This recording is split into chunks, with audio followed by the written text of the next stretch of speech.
دوستو سلام مسنون، آپ وی ایم خلیل الرحمان سے اردو میں خبریں سنیے گا۔ کیا نتیش کمار جی پل صراط پر چل رہے ہیں؟ یہ ایک بڑا سوال ہے جو ہر آدمی کر رہا ہے۔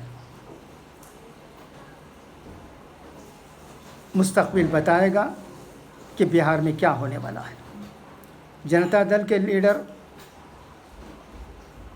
نتیش کمار جی کی ملاقات بہار کے گورنر چوہان صاحب سے ہوئی ہے اور نئی حکومت قائم کرنے کے لیے کارروائی شروع ہو گئی ہے۔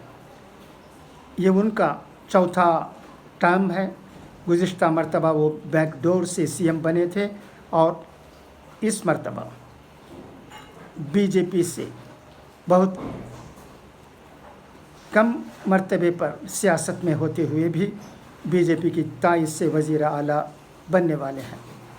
بی جے پی نے وعدہ نبھایا ہے اور نتیش کمار جی کو وزیر اعلیٰ بنا رہے ہیں۔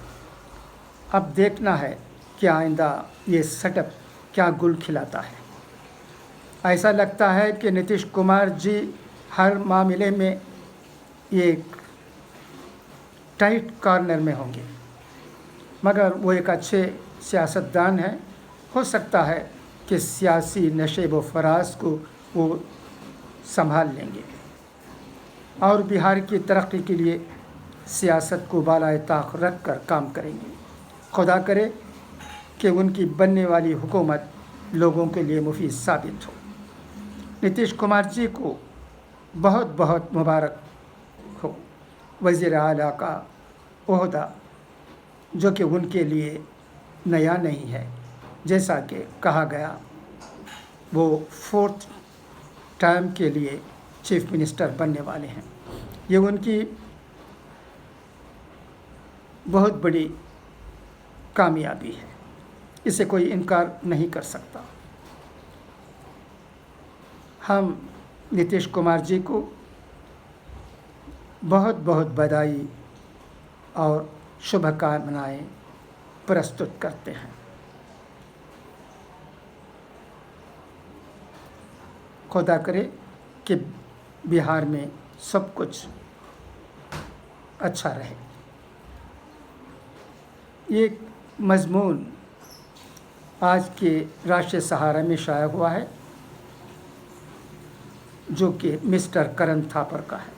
ان کا یہ مضمون انگریزی میں ہے، مگر اس کا اردو ترجمہ جناب محمد صغیر حسین صاحب نے کیا ہے، جو کہ آج کے راشٹریہ سہارا روزنامے میں شائع ہوا ہے۔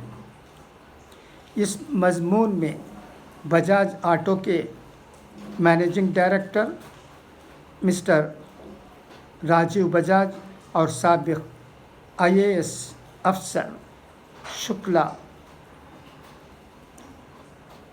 کا شکریہ ادا کرتے ہوئے کہا گیا ہے کہ انہوں نے نفرت پھیلانے والے چینلوں کی بائیکاٹ کی بات کی ہے۔ بجاج نے پہلا قدم اٹھاتے ہوئے ایک سادہ اور آسان لیکن دانشمندانہ فیصلے کا اعلان کیا کہ وہ نفرت پھیلانے والے چینلوں کو اشتہار نہیں دیں گے۔ یہ مضمون کرن تھاپر کا ہے۔ یہ پڑھنے لائق ہے اور عمل کرنے لائق ہے۔ ہم عوام سے یہ کہہ سکتے ہیں کہ نفرت پھیلانے والے چینلوں کو نہیں دیکھنا چاہیے۔ یہ بہت آسان کام ہے۔ یہ عمل چینلوں کو سدھار سکتا ہے اور لوگوں کو تقسیم کرنے والے چینلوں کو راہ راست پر لا بھی سکتا ہے۔ علماء کرام نے پہلے ہی کہا تھا کہ ایسے چینلوں میں جن میں لوگوں کو تقسیم کرنے کا کام ہوتا ہے حصہ لینے کی ضرورت نہیں ہے۔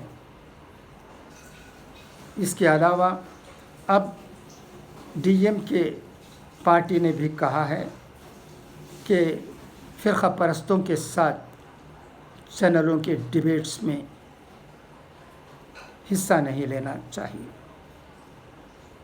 یہ بھی بہت بڑی بات ہے، کیونکہ ہمیں ہمارے دیش کو مضبوط بنانے کی ضرورت ہے. دیش اس وقت مضبوط ہوگا جب ہمارے دیش کے لوگ ایک رہیں گے، تقسیم نہ ہوں گے کسی بنا پر، نہ جاتی کی وجہ سے نہ مذہب کی وجہ سے. ہم سب ہندوستانی ہیں اور تمام بھارت واسیوں کو ایک کرنے کا کام چینلوں سے اور پرنٹ میڈیا سے بھی ہونا چاہیے. لوگوں میں بھی ایک قسم کی بھائی چارگی کا جذبہ ضروری ہے. اگر یہی نہیں ہوتا ہے تو ہمارا ملک کمزور ہو جائے گا. تو ہمارے ملک کو بچانے کی ذمہ داری ہم پر ہے. یہ چینل کیا ہوتے ہیں؟ چند چینل نفرت پھیلاتے ہیں اور اس میں جو ڈیبیٹس ہوتے ہیں وہ سننے لائق نہیں ہے. ان چینلوں کو ہم یہ کہیں کہ یہ مچھلی بازار ہیں تو غلط نہ ہوگا.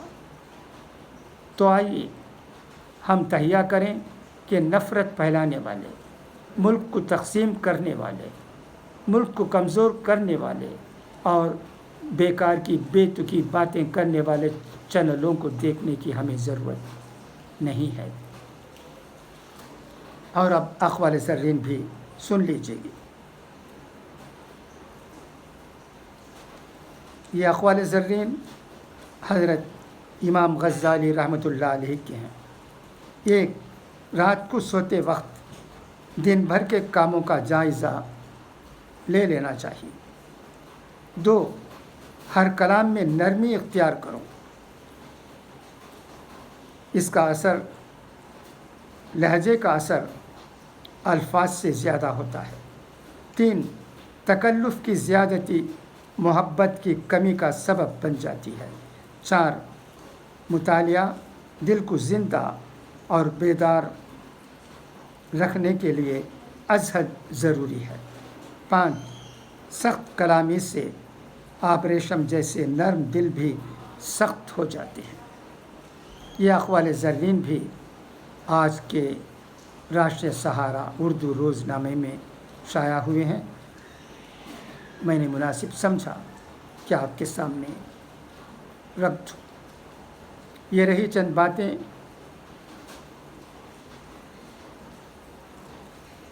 انشاءاللہ پھر اور چند باتیں ہوں گی کل انشاءاللہ. تب تک کے لیے آپ کا یہ بھائی وی ایم خلیل الرحمن اجازت چاہتا ہے. خدا حافظ، فی امان اللہ.